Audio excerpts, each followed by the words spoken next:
नाज़रीन अस्सलाम वालेकुम। आपकी खिदमत में एक नई वीडियो के साथ आपका मेज़बान नाज़र है। नाज़रीन, मुस्लिम लीग नवाज की चहती चमची उज़्मा बुखारी को आज ज़ैन कुरैशी से पंगा लेना महंगा पड़ गया। उज़्मा बुखारी ने मुराद सईद, अली अमीन गंडापुर और PTI के खिलाफ नाजेबा अल्फाज इस्तेमाल किए, जिस पर ज़ैन कुरैशी ने इसका वो हाल किया। एक दफ़ा वीडियो मुलाज़ा फरमाए, फिर इस पर मुकम्मल तफसील आपके सामने रखते हैं। सईद आसमान से उतरे, हमाद अजहर आसमान से उतरे, असलम वाले आसमान से उतरे हैं। मैंने बड़े खुले अल्फाज में किया है। कौन सा इसमें इफ़न बात आपने सुना है? मुझे बात तो पूरी करने दें। मई के अंदर जो लोग तो बराह रास्त मुलव्वस है तोड़ फोड़ में, उनको तो यकीनन सबको कहना चाहिए कि सज़ा मिलेगी। नहीं, इसमें तो कोई दूसरी राय नहीं है कि जो जिसका जितना जुर्म होता है ज़ाहिर है उसको उतनी ही सज़ा दी जाती है और दी जानी चाहिए।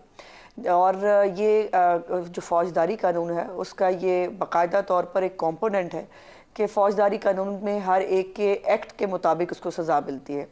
लेकिन यहाँ पर प्रॉब्लम यह है कि 9 मई के वाक़यात के हवाले से एक तरफ तो कहा जाता है कि जी बड़ा गलत वाक़या हुआ, बहुत वो हुआ, दूसरी तरफ ना कोई एतराफ़ करता है अपने इतने इतने बड़े लीडरान की ऑडियो टेप्स की मौजूदगी में, उनके वहाँ पर मॉब को ले जाने की शवाहिद के बावजूद, उनके पूरे रिकॉर्ड के बावजूद जो है वो फिर भी कहा जाता है ये वाला कमीशन बना दे, वो वाला कमीशन बना दे। ना आज तक किसी ने एतराफ़ किया है, ना कोई अपनी तस्हीह करना चाहता है। तो उसके बाद अब ये जो तर्ज़ अमल है ये आपके सामने है। लेकिन जहाँ तक इस बात का ताल्लुक है कि कहाँ उनके ट्रायल होने चाहिए, देखिए जो मिलिट्री कोर्ट्स है या मिलिट्री एक्ट जो है वो बड़ा वाज़िया है इस हवाले से कि जहाँ पर आप उनकी प्रेमिसेस में देखिए, अगर मियाँ वाली एयरबेस के अंदर कोई घुसा है, अगर GHQ के अंदर रावलपिंडी के अंदर कोई घुसा है, अगर जो है वो इन्होंने जाकर अंदर आगे लगाई हैं और फसाद किया है, तो वहाँ पर लैंड रेवेन्यू एक्ट तो नहीं लगेगा ना मलिक साहब। वहाँ पर ये एक्ट बना ही इसलिए है कि जो उनकी प्रेमिसेस के अंदर जाकर जो है नुकसान पहुँचाने की कोशिश करेगा उसका ट्रायल मिलिट्री कोर्ट के ज़रिए होगा। और ये बाय द वे जो इमरान खान साहब की अपनी हुकूमत है उसके दौरान भी मिलिट्री कोर्ट्स के अंदर लोगों के ट्रायल होते रहे हैं। लेकिन अब ये सुप्रीम कोर्ट ऑफ पाकिस्तान के पास है जी फैसला, वो जो भी हुक्म फरमाएंगे ज़ाहिर है उसके ऊपर अमल दरामद होगा। लेकिन अफसोस की बात यह है कि 1 साल होने को आया है, अभी तक ना किसी ने इस वाक़े की उस तरह से मज़म्मत की है जिस तरह से होनी चाहिए, ना किसी ने अपने आप को डिसएसोसिएट किया। मुझे ये बताइए, मुराद सईद की एक ऑडियो बड़ी ज़बान ज़द-ए-आम है ना, वो आपने भी सुनी हुई है, मैंने भी सुनी हुई है। वो कह रहा है आपको जगह बताई गई है, बस आपने वहाँ जाना है और आपने जो है वो यलगार कर देनी है। उसके बाद मुराद सईद साहब को जो है वो MNA का टिकट देना, और अब बाय द वे मज़े की बात है माशाल्लाह वो इश्तिहारी भी हैं और उनको आज सेनेट के लिए भी जो है उनको अहल करार दे दिया गया है, वो सेनेट ऑफ पाकिस्तान का इलेक्शन लड़ेंगे। तो ये आप देख लें, गंडापुर साहब जो है जो बाकायदा तौर पर गुलेलें भी इकट्ठी कर रहे थे, गन्ने भी इकट्ठी कर रहे थे, और वो इस वक्त चीफ मिनिस्टर हैं। इसी तरह जो है वो चुन चुन के उन लोगों को जो 9 मई के वाक़यात के अंदर इन्वॉल्व हैं, उनके ऊपर बड़े स्ट्रॉन्ग केसेस हैं, उनके खिलाफ एविडेंस है, उनको बार बार चुन चुन के सामने लाया जा रहा है, उनको फेस बनाया जा रहा है, बताया जा रहा है कि ये है हमारे लोग, हमने इनके साथ खड़े होना है। तो फिर ये तो नहीं हो सकता ना, यजीद से भी मुरासम होंगे, हुसैन से भी ताल्लुक रखेंगे, ऐसा तो नहीं होता। ज़ैन कुरैशी साहब, आपसे 2 बातें पूछनी है। एक तो मजम्मत वाला सवाल पूछना है आपसे, और दूसरा आपके ऊपर जो खुद 9 मई के मुकदमात हैं उनकी तफसील भी जाननी है। मुझे पता है आपके ऊपर भी रगड़ा आया था। पहले तो ये बता दें कि आप उसको यौम सयाब मानते हैं और उसकी मजम्मत करते हैं या नहीं करते? बड़ा clear answer, ifs and buts के बगैर। बिस्मिल्लाहिर्रहमानिर्रहीम। मलिक साहब देखें, जो कुछ 9 मई को हुआ वो नहीं होना चाहिए था। हर जी शोर पाकिस्तानी इसकी मजम्मत करता है, लेकिन क्या पाकिस्तान तहरीक इंसाफ का उसमें कोई रोल था, ये कोर्ट्स ने डिटर्मिन करना है। अभी उज़्मा बुखारी साहिबा कह रही हैं कि जी उनकी ऑडियोज़ आई, उनको मकामात का बताया गया। क्या हमने एहतजाज किया? बिल्कुल हमने एहतजाज किया। क्या हमने प्रोटेस्ट किया लीगली और पीसफुली? बिल्कुल आप किया। खुद भी उसकी मजम्मत करते हैं 9 मई की? बिल्कुल करते हैं। साथ ये भी कहते हैं कि it was a false flag operation.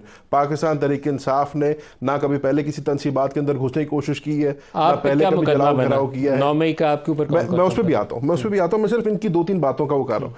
वो अब वो कहती है कि जी इन्होंने एतराफ़ नहीं किया।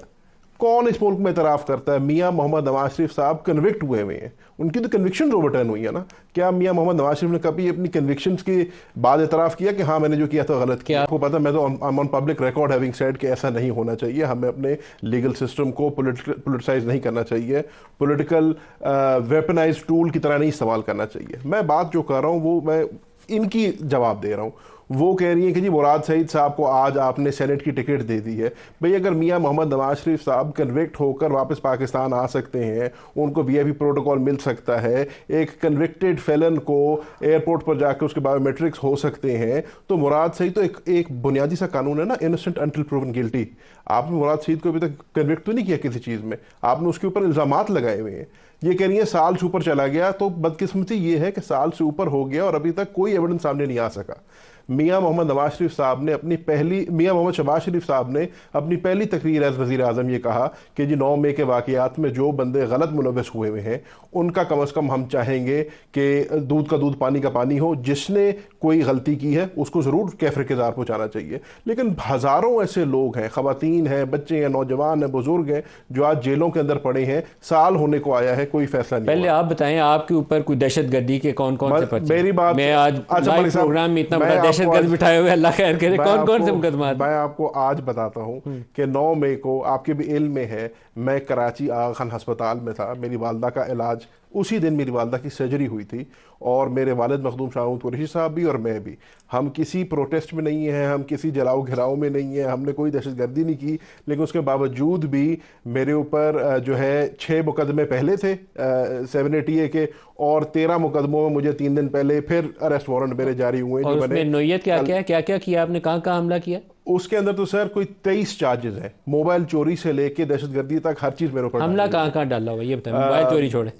12 केस, अब ये जो नए हैं उसमें 12 केस जो है पिंडी के हैं, और एक पिंडी में कौन कौन सा? जीएचक्यू भी है? जीएचक्यू शामिल, और एक फैसलाबाद का जो हमारा आईएसआई हेडक्वार्टर का केस। आपने उसी दिन फैसलाबाद में आईएसआई के ऑफिस को भी अटैक किया और जीएचक्यू को भी अटैक किया? मैंने उसी दिन आईएसआई के ऑफिस को भी अटैक किया, उसी दिन मैंने जीएच को भी अटैक किया, उसी दिन मैंने जिना हाउस को लाहौर में भी अटैक किया, उस केस में भी मुलविस हूँ, और उसी दिन मैंने मुल्तान में भी अटैक किया। तो मोस्ट वांटेड तो मेरे पास बैठे हुए हैं, तो एक ही दिन में मैंने 5 जगहों पे इकट्ठे अटैक किया। अज़मा की हुकूमत को चाहिए कि फौरी तौर पर रेड करे इस वक्त। ना उनको आइडियाज दे, कोई पता नहीं वो किसी को भेज ना थे। तो कहने का मतलब है फिर जाकर पेशावर हाईकोर्ट से जाकर मुझे इंटरिम बेल करानी पड़ी और वो सारा करना पड़ा। पेशावर हाईकोर्ट क्यों गए? आपके मुकदमात अगर लाहौर या इस्लामाबाद में, तो इधर क्यों नहीं आया?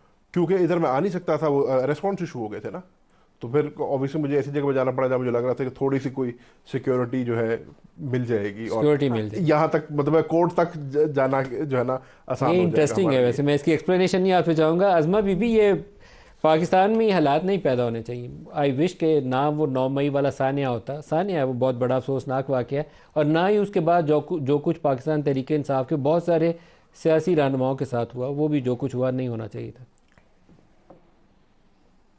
देखिए, अभी तो आपने खुद सुन लिया ना, कुरैशी साहब ने जितनी इफ एंड बट्स के साथ मजम्मत की है, यही तो मैं कह रही हूँ।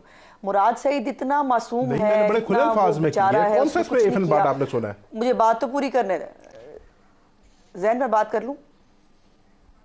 जी जी बिल्कुल। मेरी गुजारिश ये है कि मजम्मत करते हैं, लेकिन ये कर दे, लेकिन वो फॉल्स ऑपरेशन था, लेकिन वो फलाना था, ये प्रॉब्लम है।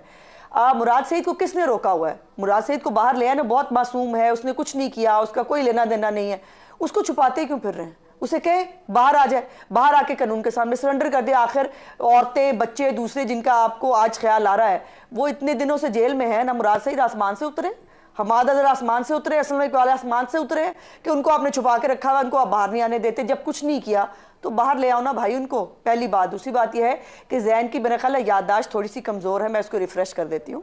प्यारे भाई, आप किसी बात में कभी नहीं घुसे, आप तो 2014 में भी घुस गए थे, आप पीटीवी के अंदर भी घुस गए थे, आपने इस्मत जुनेजो को ईंटें मार मार के मारा भी था, उस वक्त भी आपने थानों पे हमले किए थे, पार्लियामेंट पे हमला किया था। तो ये जो मासूमियत की जो आपकी वो जो है ना, ये पूरा पाकिस्तान देख चुका है।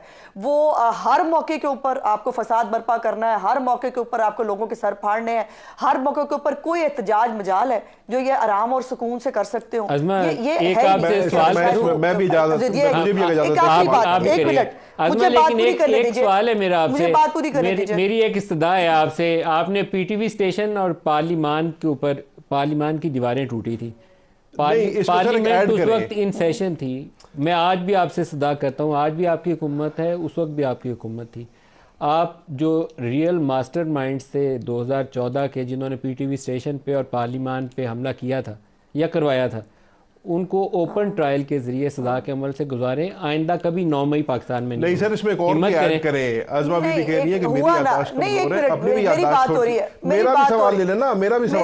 मुझे बात पूरी करने दें जैन। मेरा नहीं, आपका सवाल मैं बाद में लूंगी ना, पहले मुझे पहले जो एंकर के जिनके प्रोग्राम में हूँ मुझे उनके सवाल का जवाब देना है। नाजरीन, आपने वीडियो मुलाजा फरमाई है। नाजरीन, इस औरत में शर्मो या नाम की कोई चीज़ भी नहीं है। ये मुसलसल पीटीआई को टारगेट करने में लगी रहती है और हर प्रोग्राम में ये 9 मई का रोना रोती रहती है।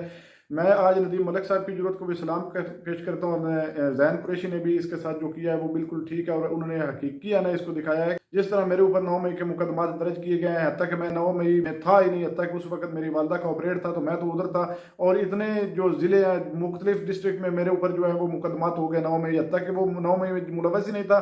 तो इस तरह इन्होंने 9 मई बनाया हुआ, 9 मई इनका खुद एक रचाया हुआ ड्रामा है। लेकिन नदीम मलिक साहब ने भी इसको एक हकीकी आना दिखाया कि पीटीवी पर हमला किसने किया था, पार्लियामान पर हमला किसने किया था, उसका तो आज तक कोई ट्रायल नहीं हुआ। अगर उस वक्त उनका ट्रायल हो जाता, यहाँ तक नौबत ना आती, ना ही 9 मई का वाकया होता है। इनको जो आपने माजी के काले करतूत हैं वो तो नजर नहीं आते, मुसलसल पीटीआई को टारगेट किए जा रहे हैं। और 9 मई इसके अलावा इनके पास ऐसा लगता है कि ना कोई सवाल है ना कोई जवाब है। और उस्मा बुखारी तो इसकी तो क्या ही बात करें हर प्रोग्राम में। और फिर इस तरह देखें कि ऐसा इसको लगता है कि अगले की बारी में ये बोल लेती है, जब कोई आगे से बोलता है तो कहता है नहीं मुझे बोलने दे, नहीं मुझे बोलने दे। नाजरीन, इसमें शर्मो या नाम की कोई चीज़ ही नहीं है। पता नहीं किस मिट्टी से औरत ये बनी है और लाइव प्रोग्राम में बैठकर हमेशा हर प्रोग्राम में बदतमीजी करने पर उतर आती है। नाजरीन, आपने वीडियो मुलाजा फरमाई, इस वीडियो के बारे में आपकी क्या राय है कमेंट सेक्शन में अपनी कीमती राय दीजिए और अगली वीडियो तक आपने मेजबान को दीजिए इजाजत। अल्लाह हाफिज।